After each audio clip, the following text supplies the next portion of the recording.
हा किस्सा आहे 2019चा 2019च्या निवडणुकांसाठीचं मतदान पार पडलं होतं आणि मला तेव्हा राष्ट्रवादी काँग्रेसचे तेव्हाच्या एकत्रित राष्ट्रवादी काँग्रेसचे अध्यक्ष शरद पवार यांची गोविंदबागेमध्ये त्यांच्या निवासस्थानी मुलाखत घेण्याची संधी मिळाली होती।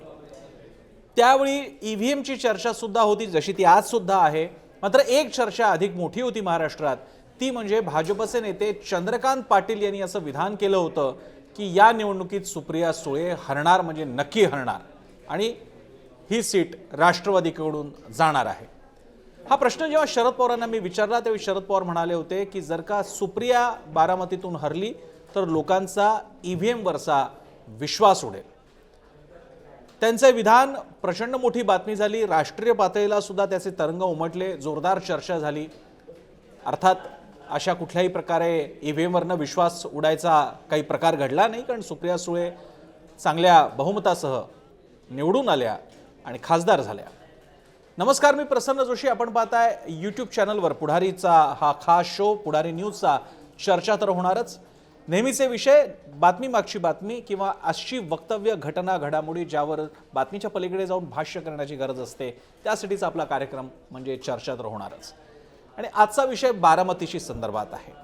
जसं मगाशी मी किस्सा सांगितला की बारामती ही किती जवळची आहे पवारांसाठी, आणि आता जेव्हा मी पवार हा शब्द वापरतो त्यावेळी सगळे पवार त्यात आले। आधी सुद्धा सगळ्या पवारांसाठी बारामती महत्त्वाचीच होती, मात्र आज मात्र दोन कारणांसाठी सगळ्या पवारांसाठी महत्त्वाची आहे।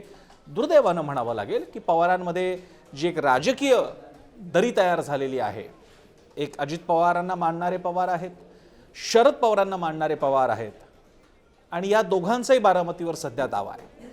या पार्श्वभूमीवर मगाशचा सांगितलेला किस्सा महत्त्वाचा आहे की शरद पवारांसाठी बारामती किती क्लोज टू द हार्ट, म्हणजे हृदयाच्या जवळ असलेला मतदारसंघ, आणि का नसावा। वर्षानुवर्ष ज्यांनी पवार घराण्याला साथ दिली, मग लोकसभेसाठी शरद पवारांना असेल, आमदारकीसाठी अजितदादांना असेल, पुढे शरद पवार राज्यसभेवर गेल्यानंतर सुप्रियाताईंना असेल, सगळ्यांनाच तर साथ दिलेली आहे। आणि स्वतः ज्यांचं सगळं मूळ जिथे आहे, घर जिथे आहे, ती बारामती अतिशय जवळची असणं खूपच स्वाभाविक आहे। असं असलं आणि या बारामतीकरांनी सुद्धा तो विश्वासार्थ ठरवला असला तरी यावेळी मात्र इथं खऱ्या अर्थानं हृदयाला सुद्धा भेगा पडतील अशा प्रकारची लढत बघायला मिळणार आहे। कारण आणि ती लढत फक्त पवार कुटुंबियांसाठीच आहे अशातला भाग नाहीये। हृदयाला पीळ पडणारी, महाभारतामध्ये जसं नात्यांच्या समोर नातं उभं राहिलं होतं, अशाच प्रकारची थोडी परिस्थिती यावेळी समोर उभी राहिलेली आहे। पण किमान महाभारतामध्ये इतरांसमोर तो प्रश्न नव्हता, जो काही प्रश्न होता तो फक्त कौरव आणि पांडव किंवा त्यांच्याशी संदर्भात जे सगळे नातलग होते, भीष्म पितामह होते, अर्जुन होता, श्रीकृष्ण सुद्धा तसा नातलगच म्हणायचा, आणि या सगळ्यांमध्ये होता। पण इथे मात्र गोष्ट वेगळी आहे। इथे बारामतीकर यांना सुद्धा द्विधा मनस्थितीत टाकणारी अशी निवडणूक आहे, आणि का नसावी।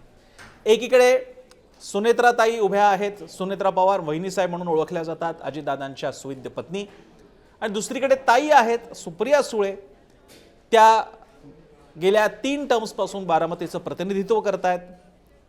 आणि आता यांच्यामध्ये कोणाला निवडायचा हा मोठा पेच, आणि तो राजकीय पेच नाही, भावनिक पेच, कौटुंबिक पेच बारामतीकरांसमोर आहे। आणि हे कमी म्हणून की काय, दरवेळी या सगळ्या लढतीमधला गुंतागुंतीचा भाग वाढत चाललेला आहे। त्याला जसे कंगोरे कौटुंबिक आहेत तसेच ते राजकीय सुद्धा आहे। ताज्या घडलेल्या घडामोडींमध्ये आपल्यापर्यंत बातमी आलेली आहे की सुनेत्रा पवार यांचा अर्ज ऐनवेळी काही बाद झाला, अडचण आली, तर ज्याला प्लॅन बी आपण म्हणतो तशा प्रकारे अजित पवारांनी सुद्धा फॉर्म घेतलेला आहे। आणि त्याचप्रमाणे सुप्रिया सुळे यांच्या अर्जाबाबतीत काही अडचण आली तर दुसरी एक तयार आपल्यासोबत असावी, एक वेगळा पर्याय तयार असावा, यासाठी सुनंदा पवार, ज्या रोहित पवार यांच्या मातोश्री आहेत, त्यांनी सुद्धा फॉर्म घेतलेला आहे, या बातम्या समोर आलेल्या आहेत।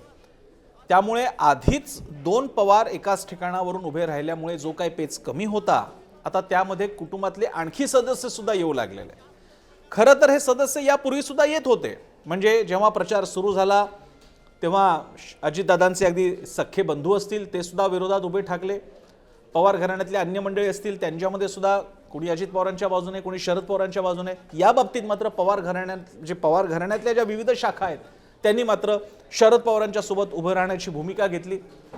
शरद पवार बारामतीतील अगदी बारामती किंवा परिसरातील राजकीय परिसरातील सुद्धा जुनी कुठली हेवेदावे असतील किंवा कोणाबरोबर काही मनमुटाव असेल तर तो दूर करून एकमेकांपर्यंत पोहोचायचा प्रयत्न करतायत। अजितदादांच्या गोटातल्या माणसांपर्यंत सुद्धा पोहोचायचा प्रयत्न करतायत। त्यासाठी भेटीगाठी सुरू आहेत, गावोगावी जाणं सुरू आहे। जुन्या अनेक दशकांपासूनचे असणारे संघर्ष सुद्धा आता विसरून टाकण्यासाठी प्रयत्न सुरू झालेले आहेत। पण असं असलं तरी सुद्धा खरा मोठा संघर्ष तर घरातलाच आहे। अशा अर्थाची एक म्हण आहे, अशा अर्थाचा एक बहुधा वाक्प्रचार आहे की सगळ्यात मोठा संघर्ष हा कुटुंबातला असतो, बाहेरच्यांशी संघर्ष करता येतो।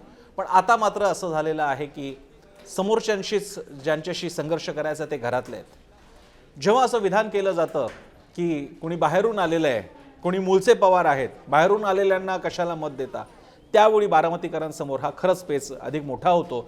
हा खास गुंता हा हृदयाच्या जवळचा ठरतो, तो केवळ डोक्याने सोडवायचा राहत नाही, तो अधिक जिव्हाळ्याचा होऊन जातो।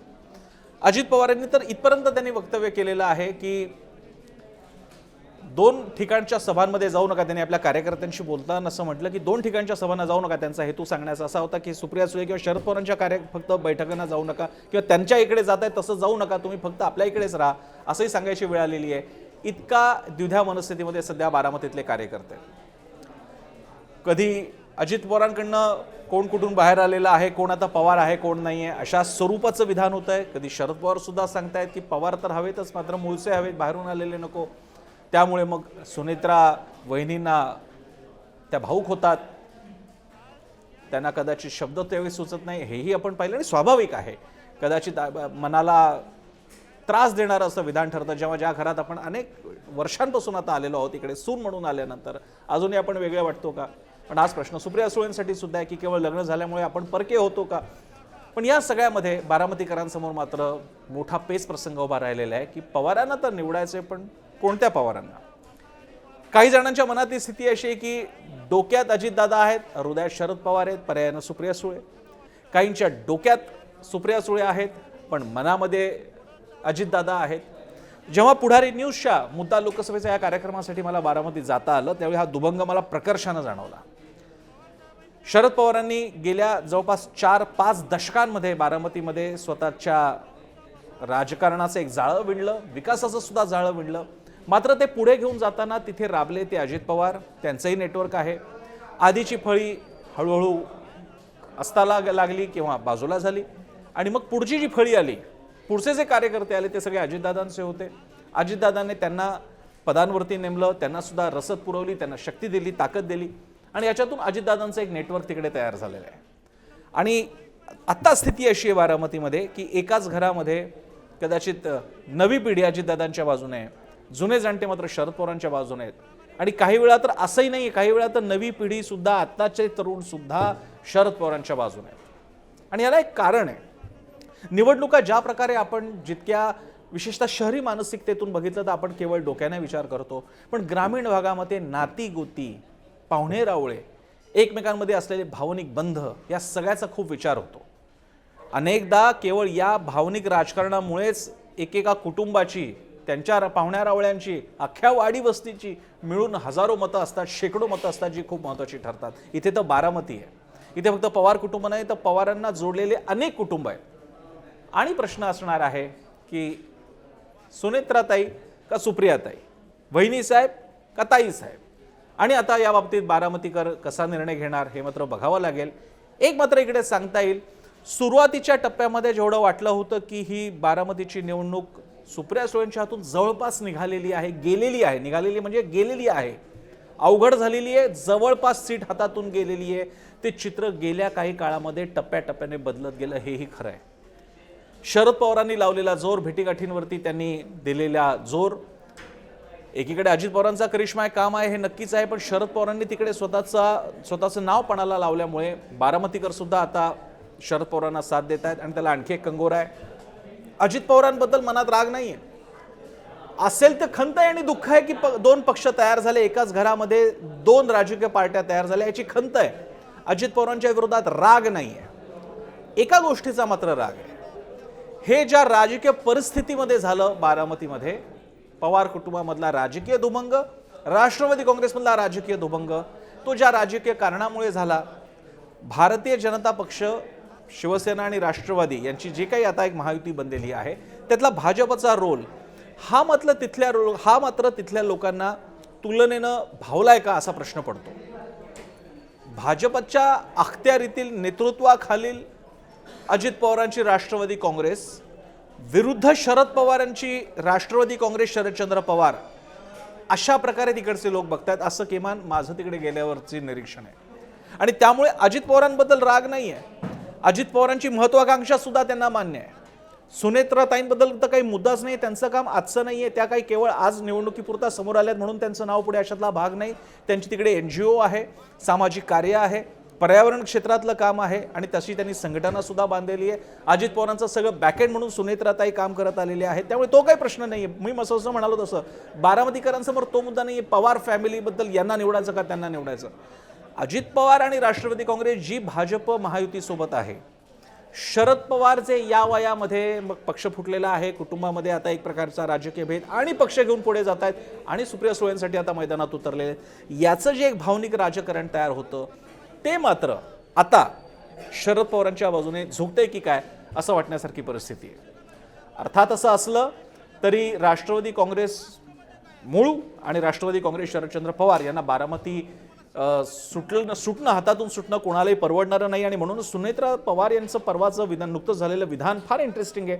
त्यांनी असं सूचित केलं निवडणुकीनंतर पुन्हा एक येण्याची शक्यता आहे. आता म्हटलं तर हे किती दिलासा देणारं वाक्य आहे, पण या वाक्यामुळे मोठा गडबड होऊ शकते. लोक असा विचार करू शकतात की जर का एकत्रच येणार असतील तर मग अजितदादांनाच देऊया, म्हणजे सुनेत्राताईंनाच मत देऊया, नंतर शेवटी पक्ष एकत्रच येणार आहे. आणि इथे मात्र आता पंचायत आहे ती सुप्रियाताईंची, शरद पवारांची, त्यांच्या पक्षाची, आणि ते कशा प्रकारे याला प्रतिसाद देतात ते बघावं लागणार आहे. कारण एक मात्र नक्की आहे, बारामती हा जीव आहे. आजही काँग्रेसच्या इतिहासामध्ये ज्या कारणामुळे इंदिरा गांधींच्या पराभवामध्ये रायबरेलीचा पराभव आजही आठवला जातो, स्मृती इराणींनी राहुल गांधींना अमेठीत हरवणं आजही आठवलं जातं, आणि म्हणून आजही अमेठीत उभे राहत नाहीत राहुल गांधी. त्याच्या तोडीस तोड जर का उदाहरण महाराष्ट्रात द्यायचं झालं तर तसा निकाल हा बारामतीचा आहे.